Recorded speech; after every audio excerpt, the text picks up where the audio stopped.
지금 뭐 국민들 가슴을 답답하게 하는 일만 연말에 연일 터지고 있는 것 같은데 윤 대통령 같은 경우에 어제 SNS 글을 올렸더라고요. 네, 저도 봤습니다. 예. 뭐 국가적 참사니까 뭐 대통령께서 지금 직무정지 상태지만 그 애도를 표하는 그런 글을 올릴 수는 있다라고 보는데 또 어제가 이제 공수처 세 번째 출석 요구에 응하지 않으면서 네. 그 윤 대통령 측에서는 공수처가 내란죄 수사 권한이 없다 하는 건데 또 뭐 있다라고. 근데 이거를 누가 판단을 해야 될지 하는 것도 문제고요. 아까 여야의 정치적 문제인데 지금 뭐 검찰, 경찰, 공수처 다 제각각 지금 수사하고 있지 않습니까? 예. 또 군, 군검찰 뭐 이렇게. 군 수사기관까지. 그래서 저는 이건 제대로 된 계엄, 비상계엄 특검을 여야가 합의해서 만들어내야 된다고 봅니다. 그래야지 그쪽으로 다 흡수 통합이 돼가지고 하나의 그 좀 통일된 컨트롤 타워가 나오고 지금 뭐 공수처가 수사 권한이 있느냐 없느냐 이런 불필요한 논란도 없어집니다. 한동훈 전 대표가 이제는 그걸 하려고 했었어요. 예, 대표일 때 그런 식으로 특검을 통해서 수사기관을 좀 일원화하는 거를 좀 생각을 하셨다는 거죠? 지금 이제 민주당 표 내일 이제 국무회의에서 뭐 논의할 그거는 여러 가지 이제 독소 조항이 많아요.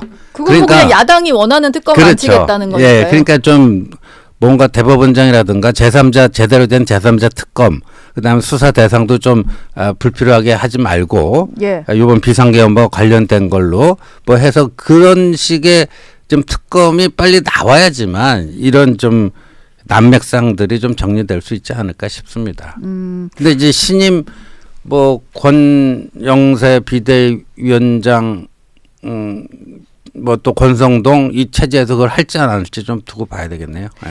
독소 조항을 해소한 특검법을 먼저 선제적으로 발의를 해서 여야 합의로 어떤 특검을 이뤄내자라는 말씀을 주셨는데 그러게요. 일단 오늘 새롭게 비대위가 꾸려지면 어떻게 좀 진행될지는 봐야 될 것 같아요.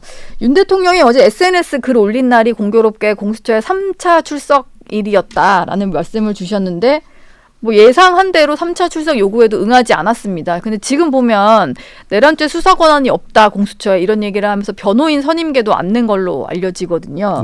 이거는 그 석동현 변호사를 통해서 대통령 메시지 전달됐던 게 수사보다는 탄핵 심판이 우선이다. 이 기조에 맞춰서 가겠다라는 것 같아요. 수사는 계속 안 받겠다라는 입장으로도 해석되는데. 근데 그거는 뭐 대통령께서 그걸 고를 수 있는 문제는 저는 아니라고 보거든요. 이건 뭐 법과 원칙에 따라서 근데 탄핵 심판이 먼저고 수사는 그 다음에 받겠다. 그 대통령이 선택하고 그렇게 결정될 수 있는 사항은 아니겠죠. 그거는. 그렇죠. 그래서 저는 뭐 탄핵이든 수사든 당당하게 임하겠다라고 하는 그 대국민 약속을 좀 지켜줬으면 하는 바람입니다. 민주당 같은 경우는 이렇게 계속 수사에 불응을 하고 비협조적으로 나올 경우에는 체포영장을 발부를 해야 된다 이런 주장을 해요. 이게 통상적으로 소환 요구를 3차례 정도 했을 때 3번 요구했는데 3번 다 불출석을 하면 그 이후에는 강제 수사로 착수할 수 있다. 뭐 관행적으로 그렇다는 것 같더라고요. 근데 뭐 체포영장 청구는 뭐 오늘 공수처가 결정한다니까요. 그런데 그걸로 뭐 그 한 매듭이 지어지는 게 아니라 새로운 문제가 또 파생이 돼요.